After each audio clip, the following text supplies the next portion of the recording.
नमस्कार. बिहारमध्ये गुरुवारी एक घटना घडली. मोकामा नावाच्या विधानसभा मतदारसंघामध्ये 3 गटांमध्ये झटापट झाली. त्यापैकी एक गट होता अनंत सिंग या उमेदवाराचा, जो नितीश कुमारांच्या जनता दल युनायटेडचा उमेदवार आहे. दुसरा गट होता तो जनसुराज, जी प्रशांत किशोर यांची पार्टी आहे, त्यांचा होता. आणि त्यामध्ये आता उतरलाय तिसरा गट, जो राजदचा आहे, म्हणजे लालू प्रसादांची पार्टी. झालं असं की दोन, म्हणजे जनसुराज पार्टीचे काही कार्यकर्ते आणि अनंत सिंगचे कार्यकर्ते यांच्यात तो झगडा झाला आणि त्यात दुलारचंद यादव नावाच्या एका 75 वर्षीय राजकीय कार्यकर्त्यांची हत्या झाली. हे दुलारचंद यादव हे सुद्धा बाहुबली आहेत.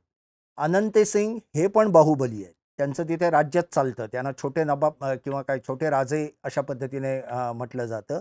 आणि त्यांच्या विरोधात ज्या राजदकडनं उभ्या आहेत वीणा देवी, त्यांचे पती हे पण बाहुबली आहे. पियुष प्रियदर्शी जनस्वराज्याचे जे आहेत ते काही बाहुबली म्हणून परिचित नाहीत, परंतु त्यांच्या मागे हे दुलारचंद यादव, ज्यांची हत्या झाली असं म्हटलं जातं, त्यांची सेना उभी होती. तर हे बिहारचं राजकारणाचं एक स्वरूप, जे गेले कित्येक वर्ष तिथे आढळण्यात येतं, जे कित्येक वर्ष चालू आहे, त्याची एक पुनरावृत्ती झाली. त्याला महत्त्व यासाठी आलं आहे की एकच दिवस आधी, म्हणजे बुधवारी, पंतप्रधान नरेंद्र मोदी यांनी मुझफ्फरपूर नगरमध्ये फार मोठी सभा घेतली होती, मुझफ्फरनगरमध्ये. आणि तिथे त्यांनी सांगितलं होतं, जंगलराजची, लालू प्रसाद यादव यांच्या जंगलराजची आठवण करून दिली होती. आणि जंगलराज जर का तुम्ही परत आणणार असाल तर इथे उद्योगधंदे कसे येणार आणि इथे नोकरीधंदा कसा वाढणार, इथे नोकऱ्या, रोजगार उपलब्ध कसा होणार, असे प्रश्न त्यांनी जनतेला विचारले होते. आणि त्याच्यानंतर दुसऱ्याच दिवशी निवडणुकीमध्ये, निवडणूक प्रचारात अशी घटना घडून एका ज्येष्ठ कार्यकर्त्याचा, कारण ते वयाने 75 वर्षाचे होते, दुलारचंद यादव, त्यांची हत्या झाली.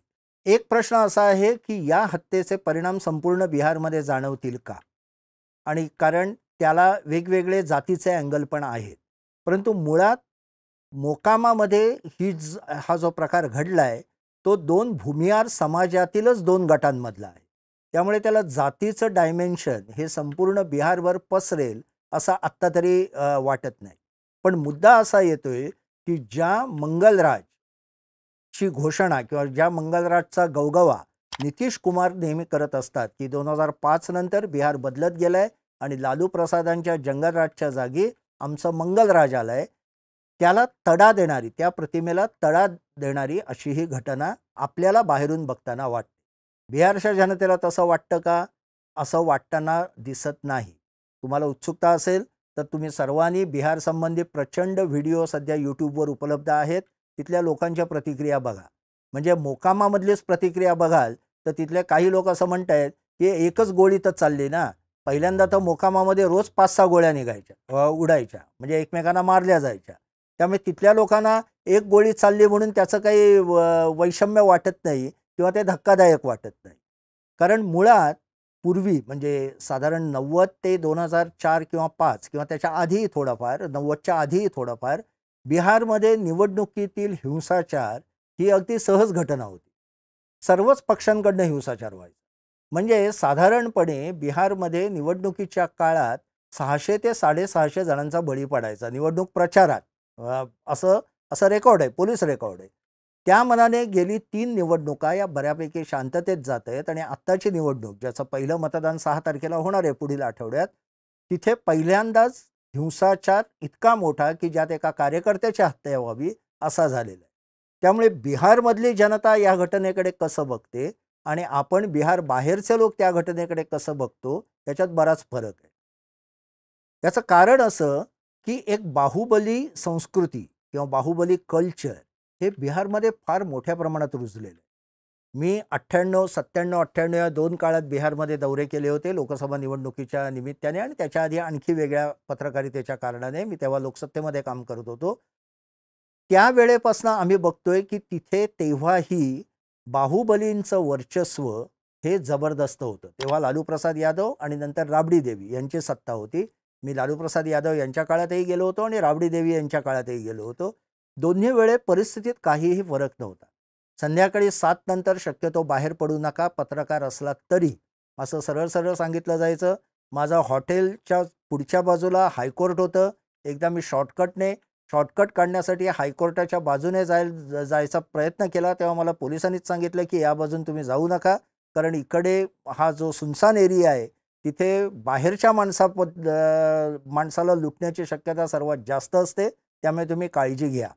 म्हणजे मला नेहमी आठवण पुढे आली होती की मी जेव्हा दक्षिण आफ्रिकेत गेलो होतो, तेव्हा दक्षिण आफ्रिकेत अनेक ठिकाणी या पद्धतीच्या सूचना दिल्या जायच्या. म्हणजे तिथे तर असं सांगितलं जायचं की तुम्ही थोडेसे डॉलर खिशात ठेवा, नाहीतर तुमचा उगाचच खून वगैरे होण्याची शक्यता नाकारता येत नाही. हे मी दक्षिण आफ्रिकेतलं सांगतोय तुम्हाला. बरीचशी तशी परिस्थिती बिहारमध्ये त्या काळात तिथे जाणवायची. मुलींना फिरणं संध्याकाळनंतर कठीण जायचं. किडनॅपिंग खूप मोठ्या प्रमाणात वाढलेलं होतं. हे बाहुबली कल्चर हे लालू प्रसाद यादव आल्यानंतरच सुरू झालं. ज्याला जंगलराज म्हणतात ते सुरू झालं. असा प्रचार सध्या भारतीय जनता पक्ष किंवा NDAकडनं मोठ्या प्रमाणात सुरू आहे. त्यात काही प्रमाणात तथ्य आहेच, परंतु हे बाहुबली कल्चर NDAला म्हणजे नितीश कुमारांना गेल्या 20 वर्षात पूर्णतः संपुष्टात आणता आलेलं नाही, हेही वास्तव आहे. त्याची इंटेन्सिटी कमी झाली असेल, पण ते कल्चर अद्याप तिथे अस्तित्वात आहे. आणि बिहारच्या जेवढ्या रिमोट एरियात तुम्ही जाल, तेव्हा प्रत्येक ठिकाणचे बाहुबली तिथे आपल्याला आढळतात. त्यांचं राज्य तिथे चालू असतं. ते जे म्हणतात तेच तिथे होतं आणि बहुतेक ठिकाणी त्यांची प्रतिमा ही रॉबिनहूड सारखी आहे. म्हणजे इथे अनंत सिंग हे ज्यांच्यावर आता FIR दाखल झालेला आहे, आणि पण त्यांच्याबद्दल बोलताना लोक, तुम्ही तिकडले जर का व्हिडिओ बघाल तर ते म्हणतात त्याची विशेषता काय आहे अनंत सिंगची, की एखादा अतिश्रीमंत कोट्याधीश माणूस आणि एखादा गरीब याला त्याच्या बंगल्यावर सारखीच ट्रीटमेंट मिळते. दोघांनाही एकाच वेळे एकाच ठिकाणी एकाच सोफ्यावर बसवलं जातं. हे तिथल्या लोकांना अप्रूप वाटतं की मला उच्च जातीच्या किंवा श्रीमंत माणसाच्या बरोबर बसायला मिळण्या इतका अधिकार जर कोणी देत असेल तर तो माणूस त्यांच्या दृष्टीने हिरो होतो. ही बिहारचं वास्तव आहे. हे आज आहे, 2025चं मी सांगतोय. मी जेव्हा फिरत होतो तेव्हा तर ते खूपच मोठ्या प्रमाणात होतं.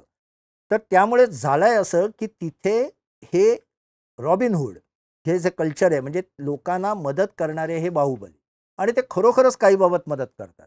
म्हणजे मी एक शहाबुद्दीनचं उदाहरण देतो. मी जेव्हा बिहारमध्ये गेलो तेव्हा त्यांची फारच दहशत होती. सिवान हा मतदारसंघ आहे. त्या शहाबुद्दीनना नंतर अटक झाली. नंतर त्यांचा आता मुलगा तिथे निवडणुकीसाठी लालू प्रसाद यादव यांच्या पक्षातर्फे उभा आहे.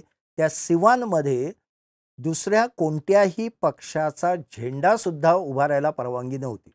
जेव्हा शहाबुद्दीन जिवंत होते तेव्हा. पुढे त्यांना अटक झाली, त्यांच्यावर खटला झाला, ते तुरुंगात गेले आणि तुरुंगातच 2021मध्ये त्यांचं निधन झालं आणि त्यांचा मुलगा आता तिथे निवडणूक लढवतोय. तर शहाबुद्दीन यांच्या घरी छापा टाकायला पोलीस गेले, तेव्हा आपण गँग ऑफ वासेपूर किंवा अन्य सिरियलमध्ये बघतो किंवा जी अलीकडे ड्रग्जवरच्या सिरियल आहेत त्याच्यात बघतो, त्या पद्धतीचा गोळीबार त्यांच्या हवेलीच्या भोवती पोलीस आणि शहाबुद्दीनचे समर्थक यांच्यात झालेला होता. त्याच्यानंतर पोलिसांनी धाड घातली, तेव्हा AK-47 बंदुका मिळाल्या, नाईट व्हिजन गॉगल मिळाले, जे फक्त मिलिटरीकडे असतात, पोलिसांकडेही नसतात.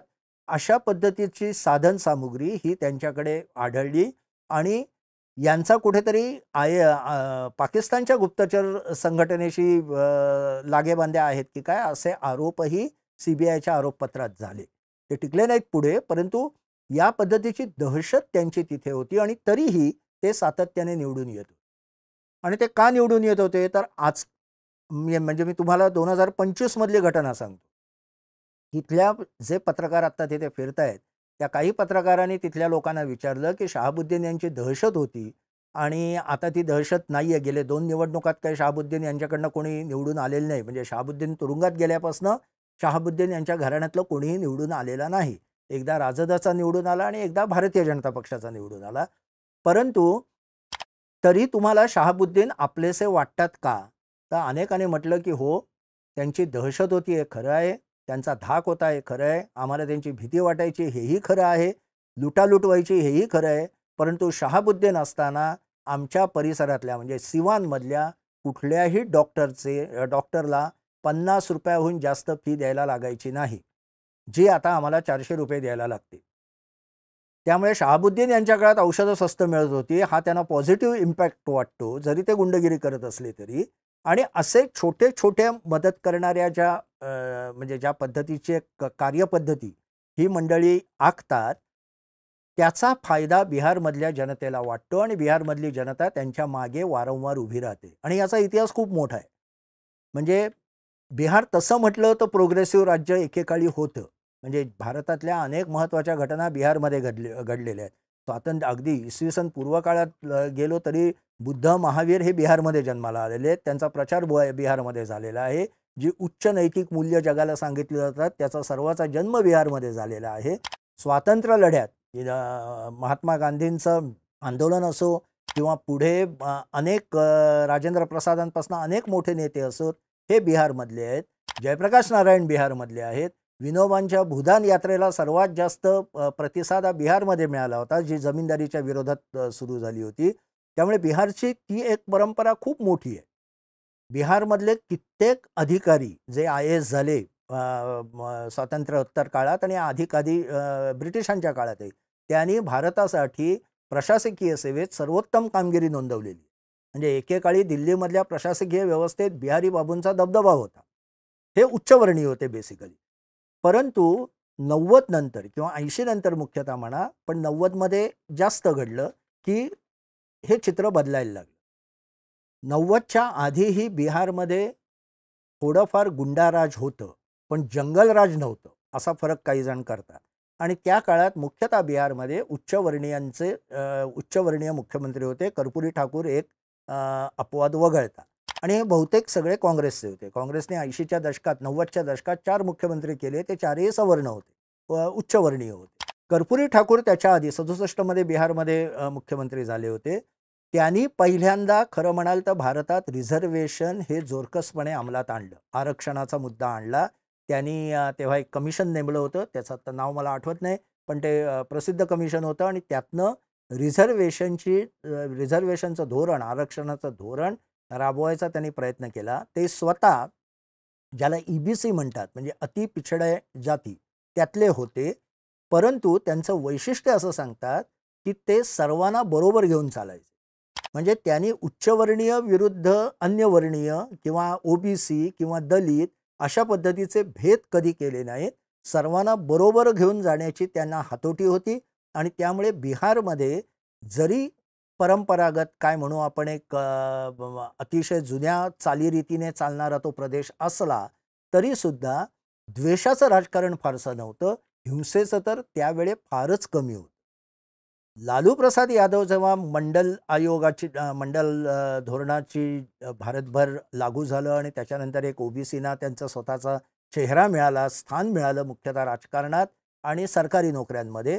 त्यातनं लालू प्रसाद, नितीश कुमार ही मंडळी पुढे आली, जी आधी जयप्रकाश नारायणांबरोबर होती. त्यांच्या चळवळीपासून होती, म्हणजे आणीबाणीपासून. लालू प्रसाद यादव जेव्हा सत्तेवर आले, त्याच्यानंतर एक सगळी लोकं सांगतात महत्त्वाचा बदल असा झाला, की बाहुबलींचं म्हणजे जे जंगलराज होतं, जंगलराज सुरू झालं, ते जातींचं जास्त सुरू झालं. म्हणजे बिहारमध्ये 90 किंवा साधारण 85 पासनंच प्रत्येक जातीच्या सेना बनायला लागल्या. ते शस्त्रास्त्र हाती घ्यायला लागले. मग कुर्मींची सेना झाली, यादवांची सेना झाली आणि आणखी प्रत्येक दलितांच्या काही सेना उभ्या राहिल्या. एकेकाळी बिहारमध्ये 14 सेना होत्या आणि त्या सगळ्या शस्त्रसज्ज होत्या. रणवीर सेना हे नाव तुमच्यापैकी अनेकांनी ऐकलं असेल. त्याचा तर प्रचंड मोठा धाक किंवा दबदबा किंवा प्रभाव किंवा दहशत ही बिहारमध्ये होती. रणवीर सेनाचे जे प्रमुख होते त्यांनी उघडपणे ऑन रेकॉर्ड पेपरमध्ये छापून आलेले सांगितलं होतं, की आमच्या सेनेकडे 18,000 शस्त्रास्त्र उपलब्ध आहेत. कोणत्याही क्षणी आम्ही 18,000 शस्त्रास्त्रांनिशी हल्ला करू शकतो. आणि गावागावांवर असे हल्ले व्हायचे. जाती-जातींमध्ये तेढ व्हायची. कुर्मींची सेना होती आणि हे सेनाचं जे कल्चर आलं, ते नक्षलवादाकडनं आलं. बिहारला लागून आहे पश्चिम बंगाल. पश्चिम बंगालमधली नक्षलवादी चळवळ ही बिहारमध्ये आली. बिहारमधले दलित आणि OBC किंवा अतिपिछडे EBC ज्याला म्हणतात, त्यांच्यावर जमीनदारांकडनं खूप अत्याचार व्हायचे. जमीनदारी तिथे फार प्रबळ होती. प्रचंड मोठी जमीन जमीनदारांच्या हातात असायची, संपत्ती असायची आणि ते वाटेल तसे दलितांना राबवून घ्यायचे, महिलांवर अत्याचार करायचे. याच्या अनेक कहाण्या होत्या. आधीच्या म्हणजे मी लालू प्रसाद यादव यांच्या आधीचं बिहार म्हणतोय. तेव्हाही या पद्धतीची दहशतीच्या घटना खूप घडत होत्या. पण ते अत्याचार मुख्यतः सवर्णांकडनं घडत होते. पण त्यामुळे जेव्हा नक्षलवाद इकडे आला, तेव्हा नक्षलवादी चळवळीतनं डाव्यांच्या काही सेना उभ्या राहिल्या. जे आत्ता तिथेही डावे पक्ष ज्याला माले म्हणतात, ML याचे त्यांचे आत्ता मागच्या निवडणुकीतही 10 का 11 आमदार निवडून आले होते आणि आजही एका विशिष्ट पट्ट्यात त्यांचं तिथे सामर्थ्य आहे, राजकीय प्रभाव आहे. तर नक्षलवाद्यांकडनं शस्त्रसज्ज होण्याचं एक कल्चर, एक संस्कृती ही बिहारमध्ये आली. पण बिहारमधला नक्षलवाद हा थोड्याच काळात क्लास बेस न होता कास्ट बेस घडला. म्हणजे नक्षलवाद हा मुळात श्रीमंतांविरुद्ध गरीब या पद्धतीत मी ढोबळ मांडणी करतोय. यासाठी गरिबांचं श्रीमंतांच्या विरोधातलं एक आंदोलन, शस्त्रसज्ज आंदोलन म्हणून नक्षलवाद पुढे आला असला तरी बिहारमध्ये तो जातींमध्ये कन्व्हर्ट झाला आणि डाव्या पक्षांच्या नक्षलवादी चळवळीही जातीमध्ये वाटल्या गेल्या. म्हणजे यादवांची सेना झाली, कुर्मींची झाली, दलितांची झाली आणि त्यांच्यात आपापसात झगडे सुरू झाले, जे शस्त्रानिशी व्हायला लागले. पहिल्यांदा नक्षलवादाचं आणि हे होण्याचं आणखी एक कारण होतं. जमीनदारांच्या विरोधात खरे नक्षलवादी एकवटले होते, जमीनदारीच्या विरोधात. पण बिहारमधले जमीनदार हे स्वतःच काय म्हणतो दबंग होते. त्यांची स्वतःची एक प्रत्येकाची स्वतःची एक सेनाच असायची, स्वतःचं एक सैन्य असायचं. त्यामुळे त्यांच्या विरुद्ध लढणं हे कठीण व्हायला लागलं. म्हणून मग जातींच्या भोवती या सगळ्या सेना उभ्या राहू लागल्या आणि अशा 14 सेना बिहारमध्ये उभ्या होत्या. जेव्हा लालू प्रसादांचं सरकार आलं तेव्हाही लालू प्रसाद आल्यावर फरक असा झाला की यादवांची सेना ही प्रमुख बनली आणि त्यांचं जंगलराज हे फार मोठ्या प्रमाणात वाढायला लागलं. ज्याला पुढे जंगलराज ही टिप्पणी मिळाली ती खरी म्हणजे हा शब्दप्रयोग हा राजकीय नाहीये, हा न्यायालयाने केलेला आहे आणि तो सुद्धा लॉ अँड ऑर्डरच्या संबंधात केलेला नाही. पाटण्यामधली ड्रेनेज सिस्टीम आणि पाटण्यामधले रस्ते या संबंधीची याचिका जेव्हा हायकोर्टात सुनावणीत आली होती आणि तेव्हा पाटण्यामध्ये सगळं बसबसपुरीच होती. म्हणजे मी गेलो तेव्हाही पाटणा काही सुंदर बिंदर अजिबातच नव्हतं. त्यावर टिप्पणी करताना तिथले हायकोर्टातले न्यायाधीश म्हणाले होते की ह्या ते बिहारमध्ये काय चाललंय, इथे जंगलापेक्षा वाईट स्थिती इथे आहे. त्यातून तो जंगलराज शब्द आला. त्यांच्या ओरल याच्यात म्हटले होते ते म्हणजे त्यांच्या निकालपत्रात कुठेही हा उल्लेख नाहीये. जेव्हा न्यायमूर्ती कोर्टात एक अशी टिप्पणी करतात, जाता जाता बोलतात, तसं ते म्हणाले होते की जंगलराजपेक्षा इथली वाईट स्थिती आहे रस्त्यांची आणि ड्रेनेज सिस्टीमची. पण तो जंगलराज शब्द विरोधी पक्षाने लालू प्रसाद यांच्या कारभाराशी लावायला सुरुवात केली आणि तशी अनेक उदाहरणं तिथे घडली. इतकी गंभीर उदाहरणं घडली की तो शब्द लालू प्रसादांना व्यवस्थित चिकटला. लालू प्रसाद यांच्या RJDला जो अजून 25 वर्षानंतरही चिकटलेला आहे, 20 वर्षानंतर. कसं म्हणजे हे का घडलं तर लालू प्रसाद यादव यांच्याच मतदारसंघात 2 कलेक्टरांची म्हणजे जिल्हाधिकाऱ्यांची दिवसाढवळ्या हत्या झाली आणि त्यातलं कोणालाही शिक्षा झाली नाही. एकाला काहीतरी थोडीफार झाली. एका कलेक्टरांना जे कृष्णय्या म्हणून जे दलित होते, आंध्र प्रदेश केडरमधनं तिकडे गेलेले होते, त्यांना तर रस्त्यात बुकलून मारण्यात आलं आणि नंतर गोळी घालण्यात आली सर्वांच्या समोर जिल्हाधिकाऱ्याला. ही घटना घडली 94 मध्ये. त्याच्या आधी शर्मा नावाचे जिल्हाधिकारी होते. ते जिल्हाधिकारी कार्यालयात शिरत असताना जिन्यावर त्यांच्यावर बॉम्ब टाकण्यात आला आणि त्यांची हत्या झाली. जिल्हाधिकाऱ्यांची हत्या या राज्यात उघडपणे होत होती, दिवसा ढवळ्या होत होती. चीफ जस्टिसना मुख्यमंत्र्यांना पत्र लिहायला लागत होतं की मला अधिक संरक्षणाची गरज आहे, इथे काम करायचं असेल तर. बिहारमधल्या जवळजवळ 30% ते 35% IAS अधिकाऱ्यांनी दिल्लीमध्ये अर्ज केला होता की आम्हाला बिहारच्या बाहेर पोस्टिंग द्या, इथे काम करणं अशक्य आहे. अशा अनेक घटना घडल्या. त्याच्यावर अगदी उंटावरची काडी म्हणतात तशी घटना घडली. हे मी सगळं सांगतोय ते लालू प्रसाद आणि राबडी देवी यांच्या कालखंडात. म्हणजे 90 मध्ये लालू प्रसाद सत्तेवर आले, पुढची 15 वर्ष 2005 पर्यंत. सर्वात उंटावरची काडी म्हणावी अशा घटना घडल्या. ते म्हणजे पुढच्या काळात अपहरणाच्या वेगवेगळ्या टोळ्या सुरू झाल्या, अपहरण करणाऱ्या. आणि इंजिनियर, डॉक्टर किंवा तुम्ही कशाही पद्धतीने थोडेफार श्रीमंत झालात तर त्याची वसुली तुमच्याकडनं सुरू झाली आणि त्याच्यासाठी उत्तम उपाय म्हणजे मुलांना किडनॅप करणं. आणि यातल्या 2 किडनॅप केसेस खूप गाजल्या, ज्याच्यावर अटल बिहारी वाजपेयी पंतप्रधान असताना त्यांनाही टिप्पणी करावी लागली. पाटणामध्ये मुलांचा मोर्चा निघाला, की आम्हाला तुम्ही शांतपणे निर्भय वातावरणात शिकू देणार की नाही.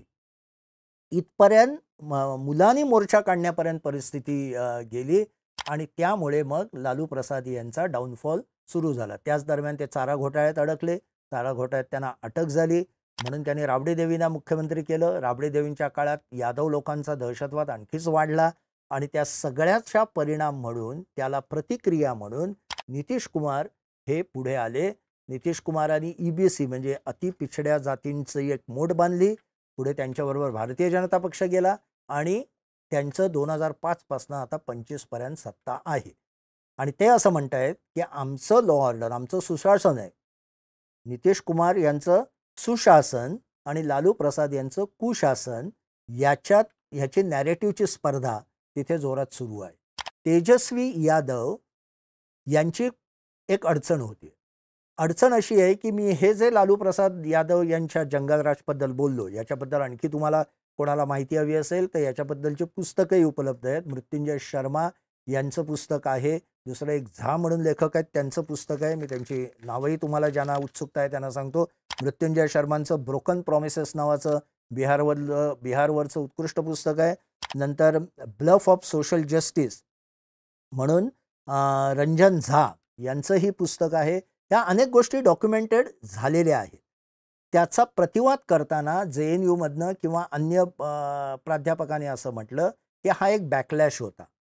सवर्णांनी एकेकाळी जे अत्याचार केले होते त्याला प्रत्युत्तर म्हणून लालू प्रसाद यादव यांच्याकडनं या पद्धतीचं काय म्हणू अत्याचार झाले. अशा पद्धतीचं त्याचं सोशल जस्टिसच्या अंगाने समर्थन करण्याची एक चढाओढ बिहारमध्ये लागलेली होती.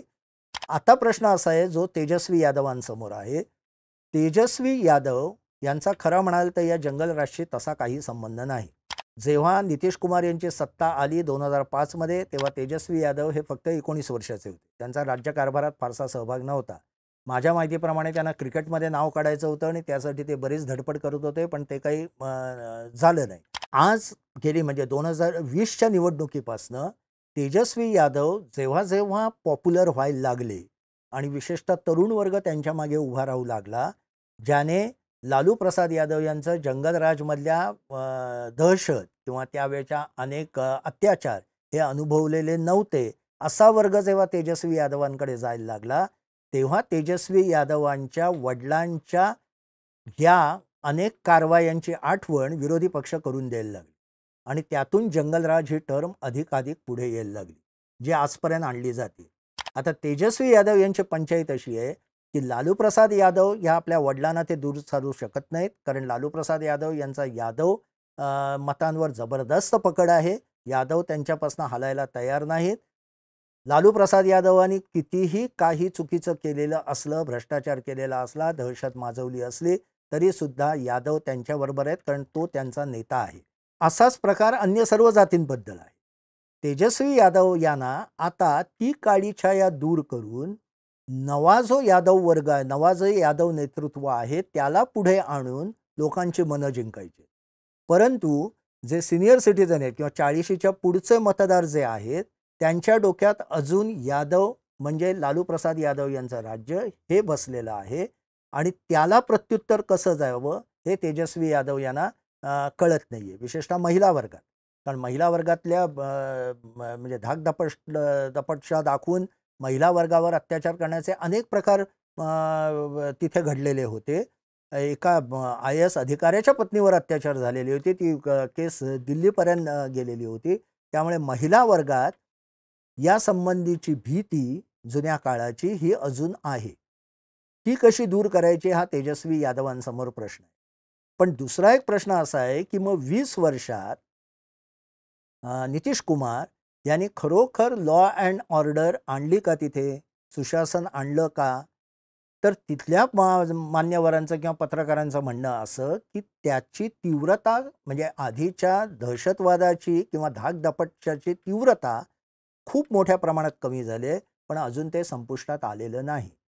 याचं कारण असं जे मी सुरुवातीला सांगितलं की हे जे वेगवेगळे बाहुबली आहेत त्यांची जी रॉबिनहूड कल्चर आहे त्यांच्याबरोबर त्यांच्या जातीचे लोक हे एक गठ्ठा मतदानाने उभे असतात. त्यांच्या मते आमच्या नेत्याने काहीही केलं तरी ते आम्हाला मान्य आहे. नेता जे काही वागतो ते आम्हाला मान्य आहे. तो कायदा पाळत नसला तर ठीक आहे, काही हरकत नाही. त्याला शिक्षा झाली तरी आम्ही त्याच्याबरोबर राहू. तो तुरुंगात गेला तरी आम्ही तो जे काही सांगेल ते ऐकू. या पद्धतीचं कल्चर, हे संस्कृती ही तिथे बऱ्याच ठिकाणी आहे. आणि हे नेते, हे जे मी बाहुबली नेते म्हणतो, हे हमखास जागा जिंकून देत असल्यामुळे किंवा हमखास मतं खेचत असल्यामुळे सर्व पक्ष त्यांना आपापल्या ठिकाणी स्थान देतात. यादवांच्यात ते जास्त दिसतात, कारण मुळात यादवांची संख्या, मतदार संख्या ही बिहारमध्ये खूप मोठी आहे. यादव मुस्लिम समीकरण हे 32% वर जातं. ज्याच्या जीवावर लालू प्रसाद यादव अजून तिथे उभे आहेत ठामपणे. इतके आरोप होऊन गेली 20 वर्ष ते सत्तेत नसले तरी त्यांचा प्रभाव जबरदस्त आहे. याला कारण ही 32% मतं ठामपणे त्यांच्याबरोबर आहेत आणि काँग्रेस पूर्णपणे मार्जिनलाइज झालेली आहे. भारतीय जनता पक्षाकडे कंपॅरेटिव्हली बाहुबली कमी आहेत. नाही आहेत असं अजिबात नाही, पण कंपॅरेटिव्हली कमी आहेत, कारण त्यांच्याकडे छोटे छोटे जात समूह आहेत. नितीश कुमारांकडे त्याहून छोटे जात समूह आहेत, त्यामुळे त्यांच्याकडे त्याहून कमी दिसतात. परंतु बाहुबली नाही असा पक्ष बिहारमध्ये नाही. आणि बाहुबलींचं तिथलं राजकारणातलं वर्चस्व जे उघडपणे बिहारी मान्य करतात. याची गंमत ही वाटते की तुम्ही मुद्दाम, मी रिक्वेस्ट करेन की अनेक बिहारमधले तुम्ही वार्तापत्र बघा की तिथली लोक कशा पद्धतीने बोलतात. न घाबरता बोलतात. आम्ही या गटाचे आहोत, आम्ही त्या गटाचे आहोत, आम्ही यांच्या बाजूने आहोत, आम्ही त्यांच्या बाजूने आहोत. कोणीही त्याबद्दल लपून छपून सांगत नाही. मी नितीश कुमारचा माणूस आहे, मी लालूचा माणूस आहे. नितीश कुमारने एका ठिकाणी तर महिला वर्गाबद्दल म्हणजे एका व्हिडिओमध्ये तुम्ही बघाल की माझ्या बायकोला 10,000 रुपये देऊन नितीश कुमारने माझ्या कुटुंबात गोंधळ निर्माण केलेला आहे. माझ्या बायकोने जर का नितीश कुमारला मत दिलं तर मी तिला 20 दांडे मारीन. या पद्धतीची भाषा उघडपणे कॅमेऱ्यावर तिकडले मतदार करतात. हे बिहारचं एक वेगळं वैशिष्ट्य आहे. म्हणजे यावर आपण टीका करू, याचं काही कौतुक करणार नाही. पण वस्तुस्थिती अशी आहे की तिथले मतदार हे उघडपणे बोलतात आणि ते म्हणतात की या बाहुबलींचं जे प्रोटेक्शन आम्हाला मिळतं, ज्या पद्धतीची सर्व्हिस इन कोट्स त्यांच्याकडनं मिळते, ज्या पद्धतीचं प्रॉब्लेम सॉल्व्हिंग आमचं त्यांच्याकडनं होतं, ते काही सरकारकडनं होत नाही.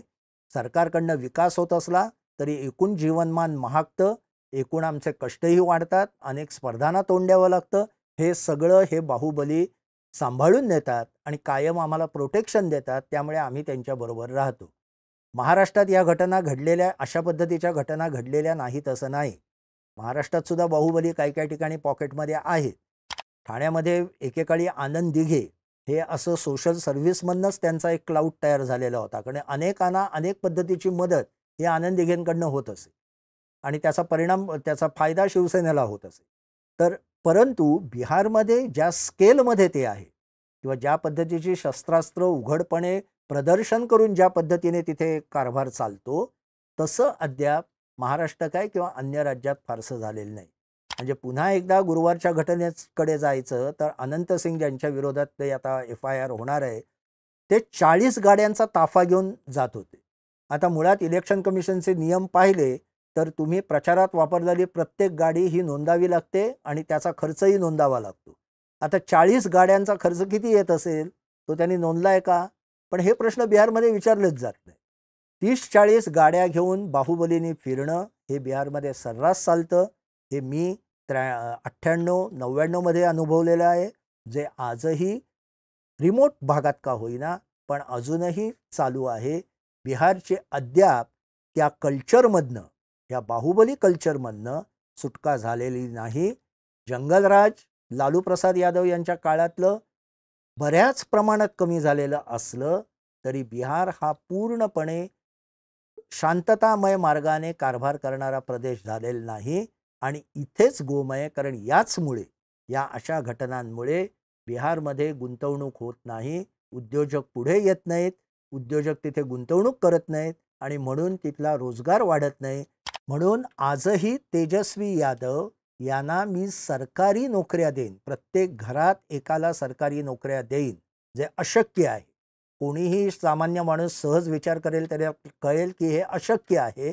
कुठल्याच सरकारला प्रत्येक घरात एकाला सरकारी नोकरी देता येत नाही, परंतु ते तसं आश्वासन देतात, कारण खाजगी क्षेत्रातल्या नोकऱ्या उपलब्ध होतील याची खात्री त्यांना नाही. गुंतवणूकदार अद्यापही तिकडे मोठ्या प्रमाणात गुंतवणूक करायला तयार नाहीत. पूर्वी टाटानी केली होती, डालमियानी केली होती, हे मी 90च्या आधीचं सांगतोय तुम्हाला. डालमियांचं तिथे डालमिया नगर होतं, टाटा होते, परंतु आता तिथे मोठे गुंतवणूकदार जात नाहीत. हे तेजस्वी यादवना माहिती आहे, म्हणून ते सरकारी नोकरींबद्दल बोलतात. पण जोपर्यंत हे बाहुबली कल्चर संपत नाही, तोपर्यंत बिहारमध्ये गुंतवणूक येणं शक्य नाही. आणि ते नुसतं संपून चालणार नाही, तर ते संपलं आहे असं किमान पुढे 10 वर्ष अनुभव उद्योजकांना आला, तरच उद्योजक तिथे जाऊ शकतात. आज बाहुबली कल्चर संपलं म्हणून उद्या तिथे गुंतवणूक येईल असं होत नाही.